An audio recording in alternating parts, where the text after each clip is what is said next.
I, teen female, and my family are pretty dysfunctional, to say the least. Arguments happen at least once a day, and I mean full-blown screaming arguments. All the arguments involve my parents. In the house, there's me, my half-brother, 19, my little sister, tween, my dad, and my mom. Mom and Dad decided we needed family therapy, and to be honest, I was all on board with going at first. However, after the first session, my mom and dad punished my half-brother and me for what we said to the family counselor. They took away my laptop that I need for study, and they took away my half-brother's gaming PC, which he also uses for study. To put it simply, it became obvious to both of us that we couldn't speak our minds during the therapy session without being punished for it later, especially if mom and dad felt offended or upset by what we said. So the next session, I literally said nothing, not a single word. My half-brother did the same. When questions were directed at us, we sat there in complete silence and just stared at the counselor. Mom and Dad were angry with us for not contributing, but we continued to not say a word.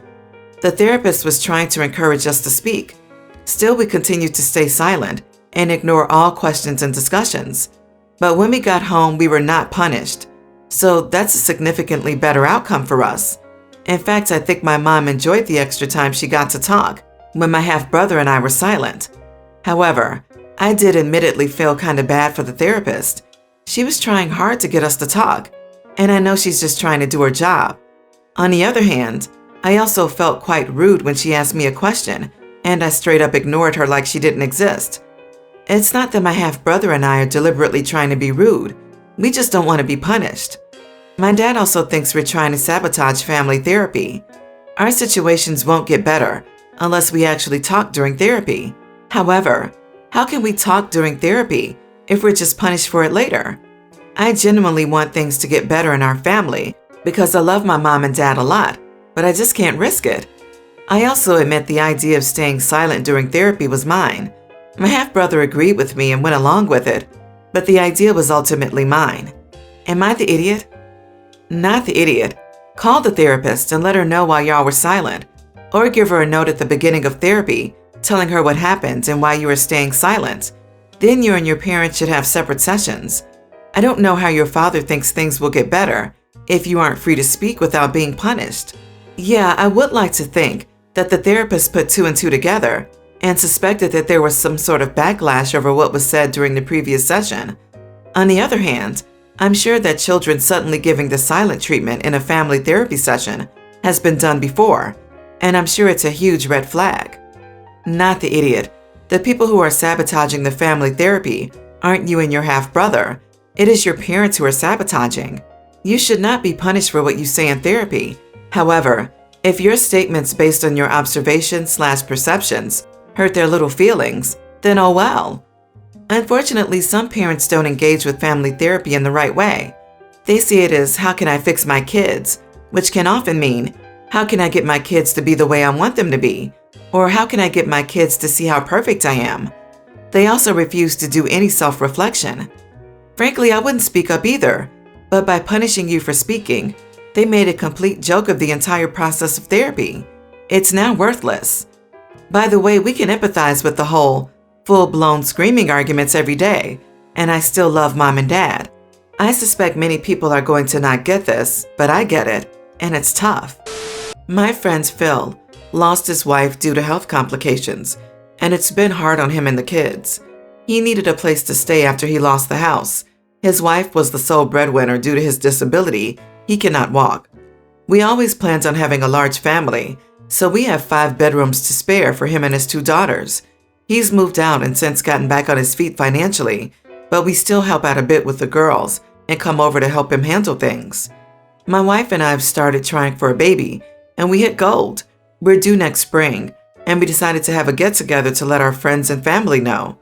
Phil was there with his girls, and when we made the announcement, Phil got up and left immediately without saying goodbye. We called him as soon as we saw he was gone. He said it was super selfish of us to announce that we're pretty much replacing his girls with our own kids. He called my wife out especially for leaving the girls without any sort of mother figure, and that it would only confuse his girls to have my wife suddenly stop giving them attention. We sympathized and gave him time, Then we offered him an invitation to our baby shower, which was left open until last week. We saw on social media he was saying some pretty heavy things about pregnant women and child abandonment. My wife and I were uncomfortable, so we uninvited him. The shower is this coming weekend, and he's been angry at us since we told him kindly not to come. Are we the idiots? Not the idiot. Phil kinda seems like an entitled too.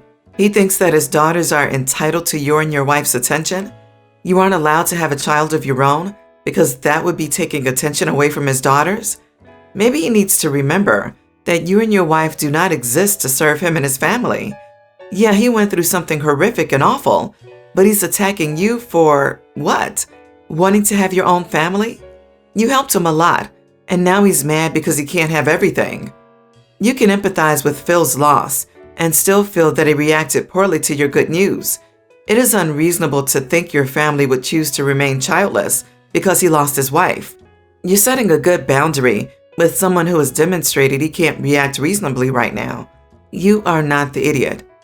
Yeah, Phil needs time and therapy. Until he does, he's not healthy right now to interact with OP's family. The abandonment issue Phil raises sounds a lot like projection. I immediately thought this guy is mad at his wife for dying, for abandoning him and his girls. It's not rational, and she didn't intentionally die.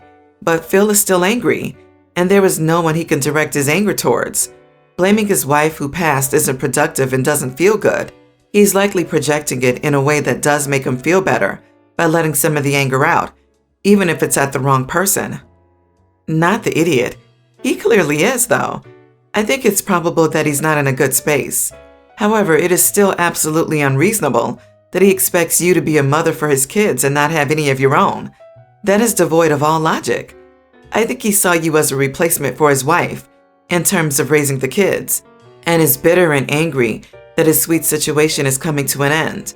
Actions have consequences. Of course he shouldn't be invited. Congratulations on the baby. Ever since I was a kid, I loved cooking. I would explore recipes from newspapers, cookbooks, friends, mom, etc. My grandma shared many family recipes.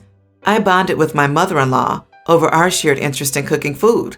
If my husband or kids like a recipe, I generally print it out and stick it in a box. Over the years, I have a solid collection, and my husband made me a shelf. I am a slight perfectionist, so I decorate, label, give all my books indexes. Most of my books are classified based on what my son, daughter, or husband likes, or dessert books, oven books. Some are differentiated based on cuisines, while some recipes that don't fall under any category are kept in another book. 1 month ago, my sister-in-law and family, husband's cousin and wife, came over, and I decided to make a casserole dish that my mother-in-law taught me. The book which I used had a lot of recipes taught to me by mother-in-law. Most recipes are there on the internet, but my mother-in-law always added a twist, so it was personalized internet recipes. My in-laws came right before I was done cooking. After they left, I had to make an alteration to the recipe as I used an extra bit of pepper. I couldn't find the cookbook. I searched everywhere, all over the house, the cupboards. Finally, I called my sister-in-law and asked her if she saw my book to trace back where I left it. She was in the kitchen with me and was looking at the recipe while doing some final touches on the dish. Sister-in-law said she didn't know. My husband and kids also searched and we couldn't find it. I was distraught and spent the whole weekend crying because it felt like losing a part of me. That book had so many special recipes. I tried to get some of the recipes by asking mother-in-law and some from the internet, but it didn't feel like my book. Yesterday, my husband and I went to my in-laws' house to celebrate my husband's cousin's 40th birthday. My sister-in-law made honey chili chicken and a lot of other food. The chicken tasted a lot like mine, so I asked her to lend me the recipe and told her how I lost my recipe book. My husband's cousin asked me, how could I say I lost it, considering sister-in-law told cousin that I let her borrow it? I was livid and shocked, and my husband asked her if it was true. By then, cousin brought the book out, and it was my book. I got mad and asked her why she stole the book. If she ever needed a recipe, I could have shared it via text. I was mad she took it and continued to lie about it. My sister-in-law asked me to calm down and stop ruining a dinner over a stupid cookbook. I told her she wouldn't understand what it meant to me, took the book and went home. The family has been spamming text, saying I was the idiot for ruining cousin's birthday and making a huge deal over a book. Am I the idiot? She stole your cookbook, and you're the one making a big deal about it? Guess we know who the golden child is. Really, if she wanted a cookbook, she could ask to borrow it and, make copies of the recipes. Or ask if for her birthday you could make a copy of the cookbook for her as a present. But no, she stole your cookbook and had the nerve to say you ruined the evening. Nope, she did that. She should count her lucky stars. OP isn't reporting this crime. But OP, don't let her get away with that so easily.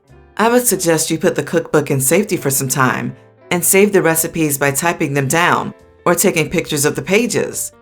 Not the idiot. She knows it was important, which is why she stole it, because she knew you wouldn't give it away. She knew she was in the wrong, otherwise she wouldn't have lied. She's a grown adult who still thinks she can steal whatever she wants and doesn't have to apologize for it. From what you described, it was very clearly homemade and had a lot of work put into it. So her trying to play off that it wasn't important is funny, considering it was important enough for her to steal it and actively work to try and hide it. Also, you didn't ruin the cousin's birthday. Your sister-in-law got caught in her lie and tried to insult you for being rightfully upset instead of apologizing. Now you know your sister-in-law is a liar and a thief. Have you noticed anything else missing after her visits? You need to have a conversation with your husband on how to handle this. I would not want such a person back in my home. Do not let her back in your home. I would never trust her again.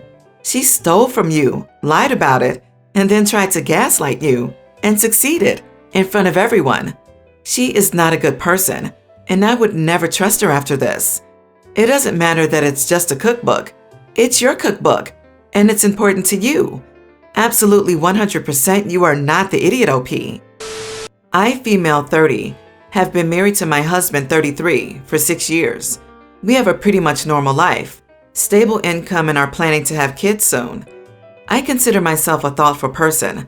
I just like putting a lot of effort into gifts, whether it's a holiday or a birthday for my loved ones. For example, ever since I met my husband, I've always put so much effort into his birthday by getting him thoughtful, nice, sometimes expensive gifts, like his favorite sneakers, brand wristwatches, useful fancy equipment, and gaming devices.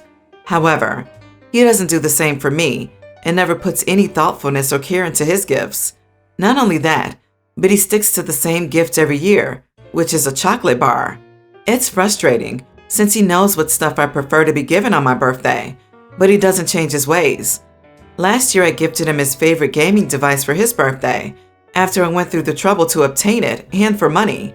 2 months later it was my birthday, and he gifted me a chocolate bar again, and I was frustrated and upset. His birthday was days ago, and I didn't buy him anything fancy or expensive this year. I stopped by the market to get him something, since I was tired of driving to the gift shop. Once he saw the gift I bought, which was a keychain, not a fancy one, he went off asking if I was making fun of him, and insisted on knowing where the actual gift was. I said there was no gift. This was the actual gift. He called me unbelievable to pick this thing as his 33rd birthday gift. We argued and I reminded him of what he gifts me every year and compared it to what I give him. He looked offended, saying first, I'm a doctor and can afford what I get him, while he can't afford to get what I wanted. And second, he reminded me that our marriage is not a transaction where we were supposed to benefit from each other. He threw a fit, saying he didn't appreciate my lack of care and consideration for his birthday, that he was looking forward to his gift, but is now disappointed. Am I the idiot? Not the idiot. He can't expect fancy, thoughtful gifts from you if he doesn't bother even to think what would make you happy. There are so many inexpensive things you can buy for your partner's birthday. Heck, even cooking their favorite dinner would be a thing. Also, considering that your marriage is not a transaction, it feels quite hypocritical of him to expect expensive gifts just because you're a doctor. Not the idiot. From what I read, he's taking advantage of you and taking you for granted, along with the consideration and thoughtfulness you are putting into his gifts. For him to try to say that you can afford more versus him is very wrong. If he's your husband, that is a big red flag. He doesn't have to use his entire month's worth of paychecks for the present, but a chocolate bar, compared to what you've given him, He only cares about himself and he's a prick. No offense to you. My husband wrote me a long love letter and put together pictures of us and some mini presents, and I was more than grateful. It's the thought that counts, not the dollar signs. I think she should have just bought him a chocolate bar, and when he whines about deserving more expensive gifts because her income is higher, she should have just bought another chocolate bar. You earn more than me. Yeah, that's why I got you 2 whole chocolate bars compared to the one you get me, honey. So I, 23 female, was at a restaurant with my boyfriend, 24. The restaurant isn't a Michelin star-esque place. However, the place does serve well-prepared food, so you can likely guess that the majority of its patrons want to be able to enjoy their food. So while my boyfriend and I were there was a family about 2 tables over from us. This family consisted of the parents, who I'd say were in their late 20s to early 30s, and their 3 little children. While my boyfriend and I were enjoying our meal, the youngest child began shrieking for the reason that I can't fathom. When I say shrieking, I'm talking about the ear-piercing type that is physically painful. This goes on for about 10 minutes. By this point, I'm getting annoyed since I paid to enjoy my meal, and the child isn't shutting up. I walked over to the family's table and asked if someone could take the child outside until it calmed down since people were trying to enjoy their food. The mother got angry with me, saying that her son is only a child and that I need to show some compassion. I responded by telling her that I paid to enjoy my meal and that if she isn't going to get her child to be quiet, she needs to do everyone in the restaurant a favor and take the child outside. After I sit down and see the mother calling over one of the waiters, she proceeds to tell them that I was rude to her and that I was making her uncomfortable. One of the other patrons told the waiter that that wasn't the case and that she had been allowing the child to cry while others were trying to eat.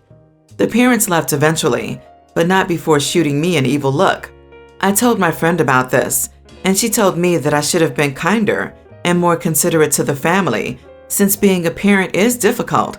I told my friend that they chose to have kids, and as such they need to parent them better. My friend didn't seem to like what I said in the slightest. Am I the idiot here? Not the idiot. While being a parent is difficult, there are still courtesies to be followed. Those courtesies include removing a child from a public place if they are not behaving, crying, or screaming. Funny enough, this also teaches the child that their actions are unacceptable and that they will lose out on the fun if they don't behave properly. Not the idiot. Parents with shrieking children do not get to keep eating while their children shriek. Instead, they take turns eating and take the shrieking child outside until they can calm down. It is one thing to get annoyed at children being childish. That's foolish. It's very much another to get annoyed at parents who do not attempt to take the comfort of other people into account. Then when your kids start making an unholy racket, you do something. Everyone's the idiot here. If your child is having a moment, you should remove them from the situation as a courtesy to those around you. Having said that, your recourse was to speak to someone that worked at the establishment and allow them to handle the situation. Parent shaming did not work well for you, but having a member of management speak with them probably would.